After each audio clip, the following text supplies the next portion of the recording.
Hello everyone, I am your educator Priya. तो आज से हम शुरू करने जा रहे हैं करंट अफेयर की न्यू सीरीज। आई होप आपको ये सीरीज काफी अच्छी लगेगी। इस सीरीज में हम डिस्कस करेंगे करंट अफेयर्स की काफी सारे इंपॉर्टेंट टॉपिक। आप सबके suggestions they are highly welcome, क्योंकि वो हमें हेल्प करेंगे ताकि हम अपने टॉपिक्स को और अच्छे से चूज कर पाए। जो भी सजेशंस हैं वो आप हमें कमेंट में दे सकते हैं। तो चलिए शुरू करते हैं आज का नया टॉपिक। 14 नवंबर का न्यूज़पेपर अगर आप सबने पढ़ा होगा तो उसमें ये एक न्यूज जो थी that is will transgenders join the Indian army. अलग अलग न्यूज़पेपर्स में टॉपिक अलग अलग हेडलाइंस में था। जैसे कि आप देख सकते हो मिंट में Indian arm forces exploring employment opportunities for the transgender person.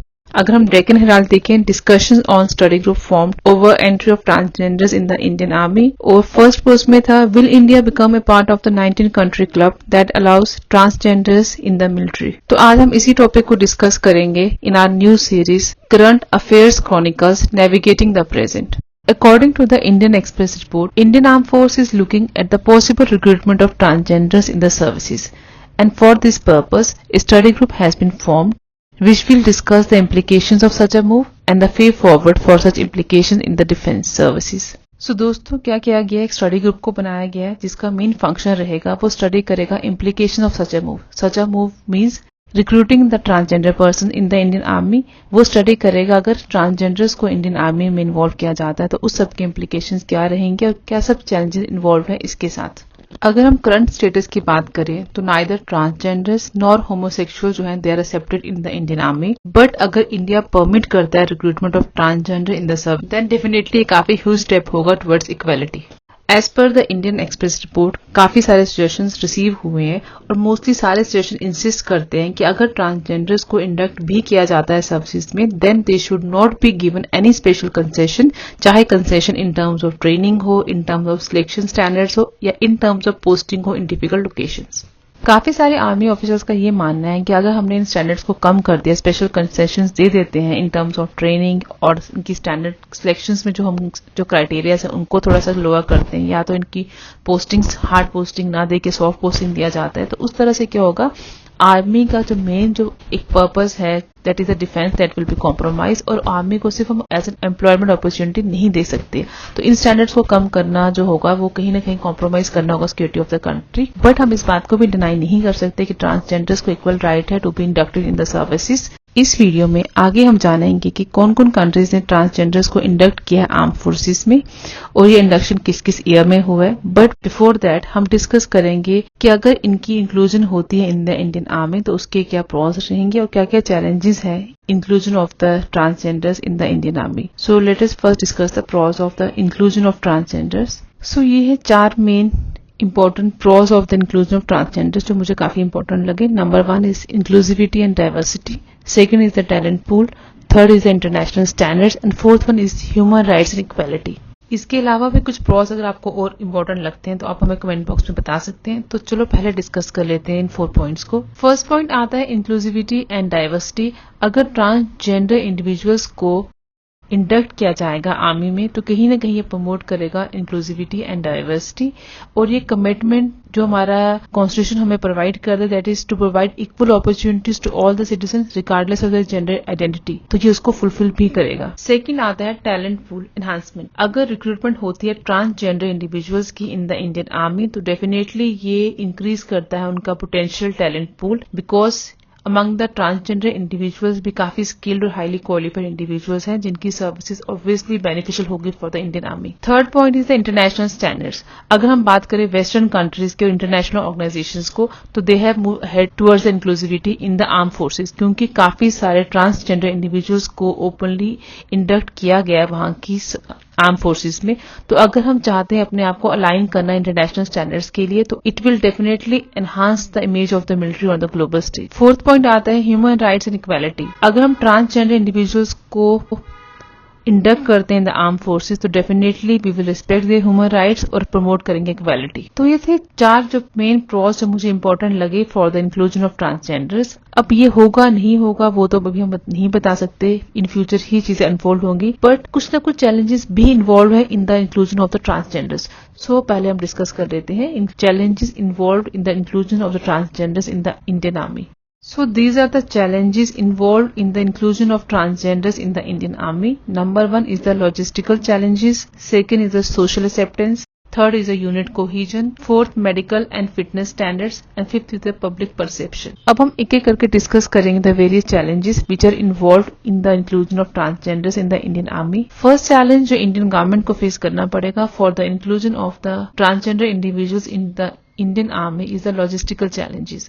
अब इंडियन गवर्नमेंट किस तरह से इसको फेस करती है that we will see in future, because अगर हम बात करते हैं इंक्लूजन के लिए इनकी अगर रिक्रूटमेंट्स होती हैं, रिक्रूटमेंट्स के लिए ट्रेनिंग होगी, ट्रेनिंग के लिए अकेडमीज में जाना पड़ेगा. अब अकेडमीज में फैसिलिटीज जो होंगी they are either for the male or for the female individuals, but at till now ऐसी facilities for the transgenders available नहीं है और इंफ्रास्ट्रक्चर डेवलपमेंट ओवरनाइट तो होने से रहा, it will take time. So किस तरह से गवर्नमेंट चीजों से डील करते हैं that we will see in future. So ये मेजर फैक्टर है जो कहीं ना कहीं एक डाउट क्रिएट करता है how the government will respond, how the units will take action against it. So देखते हैं इन फ्यूचर में कैसी चीजें होंगी. सेकंड चैलेंज है सोशल एक्सेप्टेंस. अगर हम बात करें सोशल एक्सेप्टेबिलिटी की विद इन द मिलिट्री और सोसाइटी एट लार्ज, तो ये काफी इंपॉर्टेंट फैक्टर रहेगा, बिकॉज यहाँ पे रेजिस्टेंस एक तो आर्मी की कुछ क्वार्टर से मिल रही है टू द ट्रांसजेंडर्स, और सोसाइटी में भी कुछ ऐसे सेक्शन ऑफ सोसाइटी है जो इस चीज को एक्सेप्ट नहीं कर रही है, because over a period of time काफी सारे स्टीरियोटाइप बन चुके हैं, काफी बायसेस हैं और प्रेजुडिसेस हैं जिनको ओवरनाइट खत्म करना is not as such possible. So किस तरह से चीजें होंगी ये भी काफी इंपॉर्टेंट फैक्टर है. क्या सोसाइटी इनको एक्सेप्ट करेगी as such in the arm forces, क्या मिलिट्री के अंदर भी इनके साथ उस प्रेजुडिसेस नहीं होंगे, बायसेस नहीं होंगे, ये सब इंपॉर्टेंट फैक्टर रहेंगे. थर्ड इंपॉर्टेंट चैलेंज है यूनिट कोहिजन. यूनिट की कोहिजन और मॉरल को बनाए रखना it is one of the prime challenge. काफी आर्गुमेंट्स आ रहे हैं कि ट्रांसजेंडर्स के introduction it will disturb the cohesion of the units. कुछ लोगों का मानना है कि हो सकता है कि जो एग्जिस्टिंग मेंबर्स हैं दे शो रेजिस्टेंस और कंफर्टेबल फील ना करे, और ऐसा होने से यूनिट की कोहिजन डिस्टर्ब हो सकती है. Fourth important challenge is the medical and the fitness standards. अगर हम बात करते हैं इंडियन आर्मी की तो उनके सारे physical requirements pertaining to military roles vary करते हैं और कुछ की फिजिकल रिक्वायरमेंट बहुत ज्यादा हाई डिमांडिंग होती है. बट अगर हम बात करते हैं ट्रांसजेंडर्स में जब कभी भी जेंडर ट्रांजिशंस होती है तो कुछ सर्टेन मेडिकल कंसल्टेशन हमेशा रहती हैं. तो आर्मी के लिए ये एक कंसर्न सबसे प्राइम है कि अगर हम रिक्रूटमेंट करते हैं और अगर वो रोल स्टैंडर्ड्स में वहां फिट नहीं होते, in that case but will the army do then.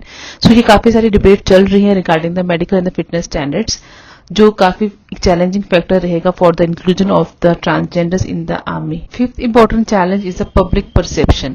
जो डिसीजन लिया गया है to recruit the transgender individuals को, इसके काफी सारे वेरिएड रिएक्शंस हैं फ्रॉम द पब्लिक. कुछ लोग इसको वेलकम कर रहे हैं बट कुछ सेक्शन ऑफ द सोसाइटी इसको वेलकम नहीं कर रहे हैं, और इसकी वजह से पब्लिक ओपिनियन फॉर्म हो रहा है. और पब्लिक ओपिनियन जो है it is always influenced by the culture, religion, political factors.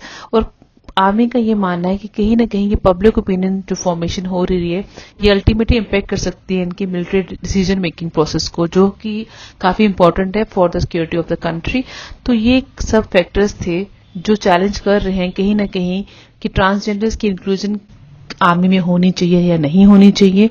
Till now only 20 countries have allowed the transgenders military person to serve openly. And here's the list of the countries: Austria, Belgium, Bolivia, Brazil, Canada, Kyle, Czechia, Denmark, Estonia, Finland, France, Germany, Ireland, Israel, Netherlands, New Zealand, Norway, Spain, Sweden, United Kingdom, Cuba and Thailand.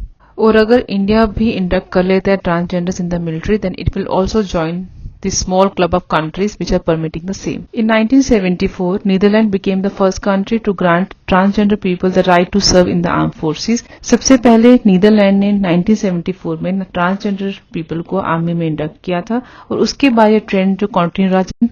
1978 में Denmark और 1979 में Norway ने भी इस चीज को follow किया और ट्रांसजेंडर सोल्जर्स को अपनी आर्मी में रिक्रूट किया. इन द 1990s कनाडा ने भी परमिट किया transgenders into the arm forces. 1993 में इजराइल ने भी ट्रांसजेंडर्स को परमिट किया अपने इजराइल डिफेंस फोर्सेस में, और IDF that is Israel defence force जो है it has become one of the most LGBT friendly आर्मीज around in the world. Israel ranked 9th on the LGBT military index in 2014.